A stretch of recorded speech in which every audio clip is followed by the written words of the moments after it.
Just quick look how the blend looks inside.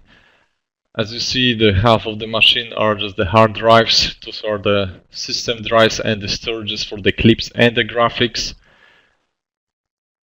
On the left side we have two DVG boards again. The first one is for the render engine to generate the graphics, creating that for designer. This on the bottom is used just to play out the clips. There is no ingest option in the blend, so this machine cannot record the video from the external signals. Yes, we can show them in real time using the render engine part, but we are not recording them to the clips, not with this solution.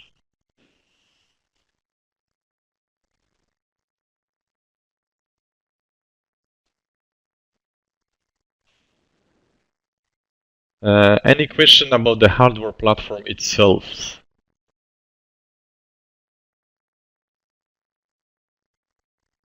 Piotr, you cannot hear me or Moshe or both of us.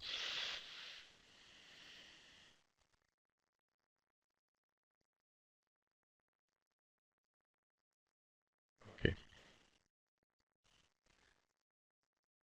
Okay, since I don't see any question regarding the hardware platforms itself, I will just quickly remind about them. So we have the HDVG Plus, which have up to 8 video insertions, up to 4 outputs.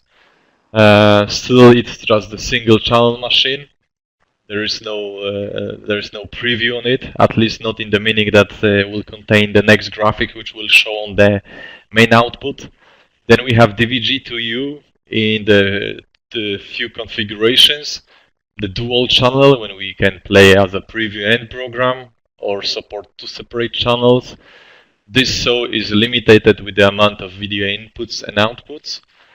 And we also have the blend, which have same capability for creating the graphics and showing the ingest as the HDVG2U, but additionally have also video engine built into the machine, which can play the clips using internal storage. To prepare and configure those machines, beside of the Linux part, which of course need to be done manually with the command line, and that is what I will show you doing the hands-on lab. We have few small softwares. The first of it is called HDVG Control Panel. You will always find it after the installation, and that will be the first task on the hands-on. This is the place when we are selecting what exactly the format of the format signal of the machine should be. If that would be SD, HD, what exactly resolution, what is the type of the reference signal, if that is B-level or 3-level, or maybe you would like to use digital one. Then we are setting up if there should be the mixing in the machine or not. The mixing in the meaning that we are using one of the video insertion in the machine, converting it to the video which will be always playing in the background of our graphics. So that will be the one which we cannot scale, we cannot do nothing with this. It will be showing the picture as it is delivered to the HDVG. And then of course we are setting up the amount of video insertion and outputs. Usually we're setting all what we have in the license, and you will need to forget that even if you will see 4 or 8 inputs physically in the machine, still the software license is something which can limit it. So always be careful looking at the PO or the order details. The another things which we are setting up in the HDVG control panel is amount of the clip caches which we want to use. That's the amount of the memory which will be allocated from the machine just to be ready to play some clips. But those are just the clips locally in the render engine. Yes, it will have nothing to do with the video engine. The last thing which we are setting up in the HDVG control panel is the audio panel preset. So what audio settings would we like to use? That's what I will show you on the next slide.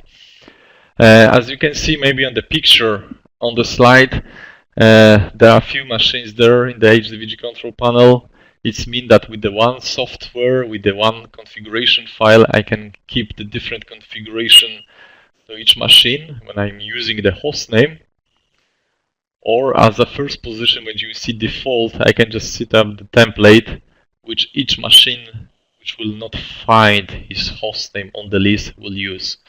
And so even if we have like 12 render engines, 12 HDVG in the channel, and we know that all of them should have the same configuration, we don't need to type the host names for each of it. It is enough to create the template with the default as a name of the machine. As I mentioned before, the next step and almost the last one is HDVG control panel.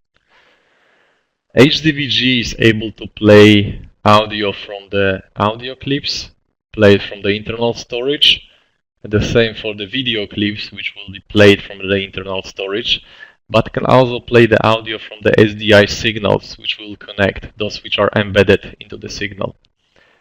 The tricky part is that also to see the video on the output from the machine, we need to create some object on which video texture will be mapped.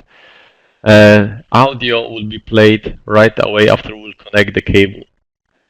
I'm telling you that because that is very often problems for the new customers when they will connect 2 or 3 video signals. They are showing just one with their graphics, but keep hearing the audio from all of them.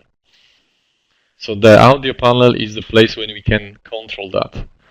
Both Maestro and 3D Play, during the normal production, during the live production, can change the presets. Presets is the numbers which we see on the top of that audio panel window. So we have 8 of them.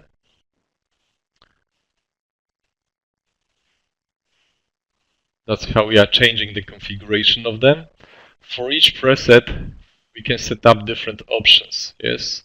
So what should be the voice level from the first video insertion, second video insertion, the third one, and on the other tab we have also settings for the video clips play internal and from the mixing source.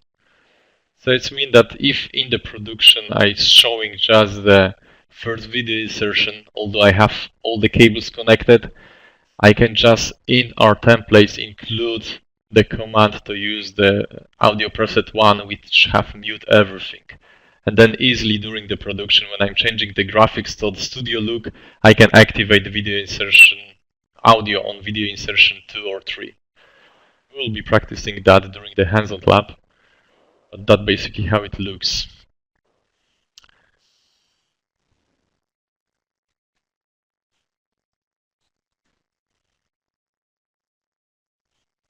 Just let me scroll if there are some questions. Okay, nothing regarding that. So of course, after we'll finish hardware platforms which are coming with Avid shipment, there are also workstations. Yes, usually we are not shipping workstation together with our equipment.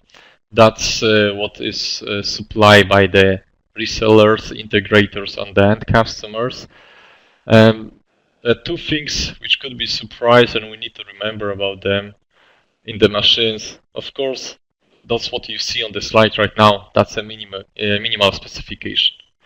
Yes, if the machine will be stronger or the graphic card more powerful, it will not be a problem. But we need to remember that to be able to see any local preview and any of the software which you are using have it, we need to have NVIDIA GeForce installed and be present on the machine. Without this, we are not able to see any local preview for the ForDesigner, Maestro, or 3D Play. And the most important things, Windows 7 64 bits. Still, that's the newest platform which we are supporting. I know there are the plans to make the new U6 suite, which will be working fine on the Windows 10, but right now it's not available on the market. So always when you are preparing the workflow, preparing the solution for the end customer, make sure to mention that the Windows 7 is required. I can tell you that you will be able to install the software and probably will run without the problems on the Windows 10, but you will not get any assist from the customer care in case of any problems. Something on the very bottom, which is not the issue in those days, the Full HD resolution. That is mostly for the Ford Designer, as with if we'll open that on the smaller monitor with small resolution, basically you will not be able to see even all options in the menu or taskbars which we have in the software. This is of course for the Control PC. It's mostly for the Ford Designer, but the same will works for the 3D Play and Maestro. As I will describe in the moment, when we are using Maestro, for example, the additional machine which we need to think about is like the external database server. And if the solution and the workflow is big enough, and we know that the customer will use heavy graphics, we should also think about external shared storage, which will be used to store all the templates, graphic texture, or the clips which you would like to use.